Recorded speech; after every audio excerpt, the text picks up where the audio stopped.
আজ থেকে শুরু হচ্ছে বাংলাদেশের ইতিহাসের সব থেকে ন্যাক্কারজনক, সব থেকে কলঙ্কজনক এক অধ্যায়ের। সেই তথাকথিত জুলাই আগস্টের যে জঙ্গি অভ্যুত্থান, সেই জঙ্গি অভ্যুত্থানের যে গণহত্যা সংঘটিত হয়েছে, অর্থাৎ বাংলাদেশ আওয়ামী লীগের নেতৃত্বাধীন যে সরকার ছিল, সেই সরকারের গণহত্যার যে বিচার শুরু হবে। সব থেকে লজ্জাজনক বিষয় কি জানেন?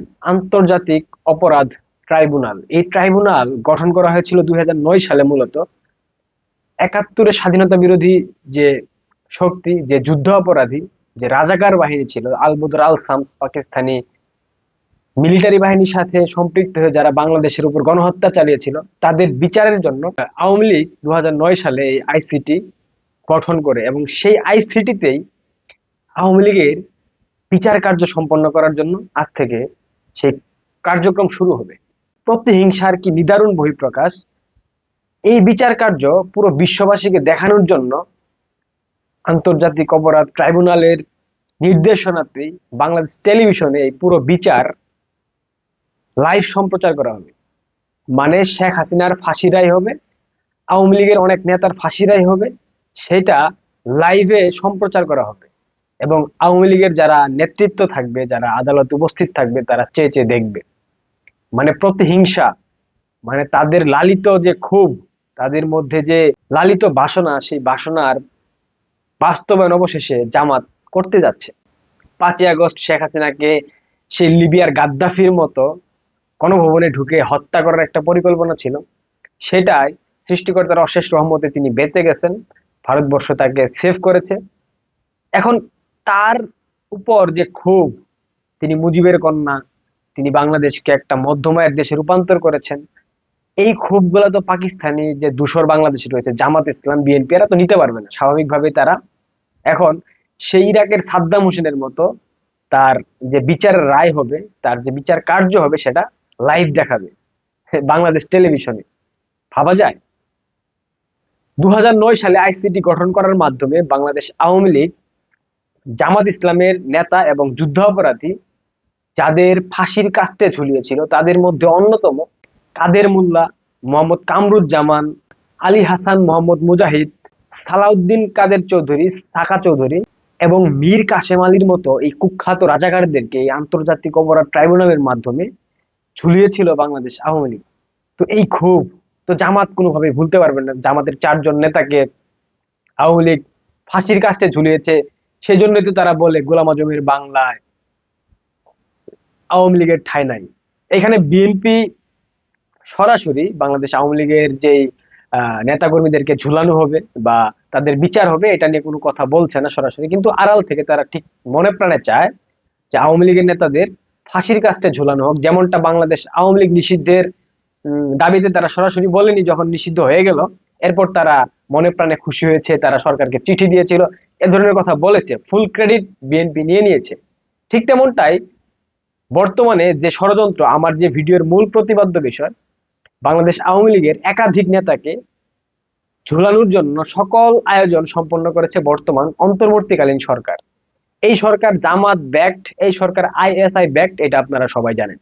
তো জামাতের যে ক্ষোভ, জামাতের যে 4জনকে ঝুলানো হয়েছিল, সেই 4জনের যে প্রতিশোধ, এই প্রতিশোধ জামাত 2025 সালে বাংলাদেশ আওয়ামী লীগের যে আইসিটি প্রতিমন্ত্রী জুনায়েদ আহমেদ পলক, আইনমন্ত্রী আনিসুল হক এবং শাহজাহান খান, তাদের 3জনকে ঝোলানোর জন্য সকল প্রক্রিয়া সম্পন্ন করে ফেলেছে। এটা খুব স্পর্শকাতর মাধ্যম থেকে জানা তথ্য, এবং এটা ঝোলানোর মাধ্যমে জামাত বিশ্ববাসীকে এবং কি বাংলাদেশকে জানান দিতে চাই যে তারা তাদের যে নেতারা ছিল, যাদেরকে যুদ্ধ অপরাধের দায়ে ঝোলানো হয়েছিল, তাদের হত্যার বিচার জামাত নিয়েছে এবং বাংলাদেশের মাটিতে নিয়েছে।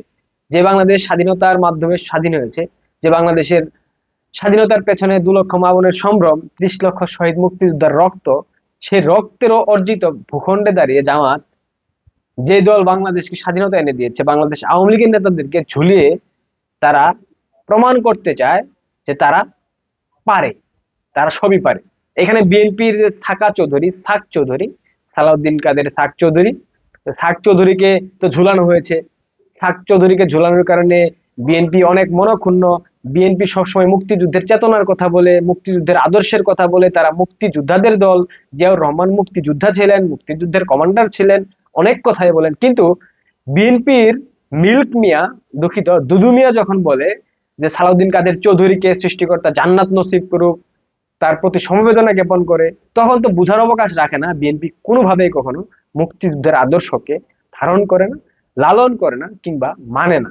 এই জামাত এবং বিএনপি মিলে ডক্টর ইউনূসকে টুপি পরাচ্ছে, অর্থাৎ ইউনূসের মাথার উপর লবণ রেখে বড়ই খেয়ে যাচ্ছে বিএনপি এবং জামাত।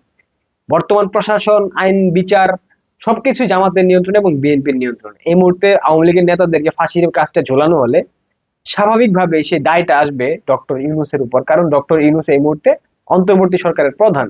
কিন্তু ফায়দা নিবে জামাত এবং বিএনপি, এবং এইটা ডক্টর ইউনূসকে তাহলে টুপি পরানো হলো না? ডক্টর ইউনূসকে আলটিমেটলি তার মাথার উপর লবণ রেখে বড়ই খাওয়ার মধ্যে বিষয়টা হয়ে গেল না? তো যাই হোক, দেখা যাক তাদের এই ষড়যন্ত্র আদৌ সফল হয় কিনা। এবং আন্তর্জাতিক বিশ্ব, এখানে পশ্চিমাদের একটা বিশাল অবদান রয়েছে, কারণ পশ্চিমাদের বরাবর শত্রু ছিল শেখ মুজিব, বরাবর শত্রু ছিল শেখ মুজিবের কন্যা শেখ হাসিনা, কারণ তারা পশ্চিমাদের সেই মানবিক করিডোর, পশ্চিমাদের সেই বেস ক্যাম্প করতে একমাত্র বাধা ছিল আওয়ামী লীগ, এবং বাধা ছিল বঙ্গবন্ধু শেখ মুজিব এবং তার কন্যা শেখ হাসিনা। তো তাদের একটা ক্ষোভ রয়েছে। দ্বিতীয়ত তুরস্ক, তুরস্ক সবসময় মৌলবাদকে প্রশ্রয় দেয়, তুরস্ক সবসময় মৌলবাদীদেরকে সহায়তা করে, যেমনটা পাকিস্তানে করেছে। ভারতের অপারেশন সিন্দুরের বিপক্ষে তুরস্কের ড্রোন দেওয়া, তুরস্কের জাহাজ এসে নোঙ্গর করা, সবকিছু আমরা দেখেছি। এছাড়াও হামাস ইসরায়েলে যে হামলা চালায়, ইসরায়েলের সব দোষ হয়, কিন্তু হামাসকে আড়াল থেকে ব্যাকআপ দেয় তুরস্ক, সামরিক সহায়তা, অর্থনৈতিক সহায়তা সবকিছু তুরস্ক করে। ঠিক তেমনি ভাবে বাংলাদেশে মৌলবাদের জাগরণ, মৌলবাদের পুনরুত্থান, জঙ্গিবাদের আস্ফালন সবকিছুর পেছনে যে অর্থায়ন করে মধ্যপ্রাচ্যের কিছু দেশ এবং তুরস্ক, বিশেষভাবে তুরস্ক অর্থায়ন করে থাকে। তো এই আওয়ামী লীগের নেতাদের ফাঁসির কাস্টে ঝোলানোর যে ষড়যন্ত্র সম্পাদিত হয়েছে, সেটাতে স্বাভাবিকভাবে ডিপ স্টেট জড়িত, পাকিস্তানের গোয়েন্দা সংস্থা আইএসআই জড়িত, এবং বিশেষ বিশেষ ভূমিকা রয়েছে এই তুরস্কের। তো দেখা যাক তাদের সেই ষড়যন্ত্র আদৌ সফল হয় কিনা। তবে আমার আপাত দৃষ্টিতে মনে হচ্ছে এর আগে হয়তো বা বড় কোনো মেসিভ, মানে একটা দুর্ঘটনা বাংলাদেশে ঘটে যাবে। সেটা হতে পারে, যেহেতু শুনলাম সেনাবাহিনী নাকি করিডোরের বিষয়ে আর কোনো কথা বলছে না, 3 সেনাপ্রধান আহ উমরা না হজ করতে যাচ্ছে সৌদি আরবে, এর মধ্যে যদি এই করিডোরের বিষয়টা যদি মানে একদম স্পষ্ট হয়ে যায় যে দিয়ে ফেলেছে, সেই ক্ষেত্রে রাশিয়া, চীন কিংবা ভারত কোনোভাবে সেটা মেনে নেবে না, বসেও থাকবে না। আলটিমেটলি বাংলাদেশ তার সার্বভৌমত্ব হারাবে, তার ভূখণ্ড একটা বিশাল অংশ হারিয়ে ফেলবে। দর্শক, আপনারা পাশে থাকেন, সাথে থাকেন। আর অনেকেই দেখেন কিন্তু সাবস্ক্রাইব করেন না। আপনাদের একটা সাবস্ক্রিপশন আমাদের জন্য কতটা অনুপ্রেরণার, এটা আপনাদেরকে বুঝাইতে পারবো না। অনুগ্রহপূর্বক সবাই সাবস্ক্রাইব করে দিবেন। ভালো থাকবেন। ধন্যবাদ।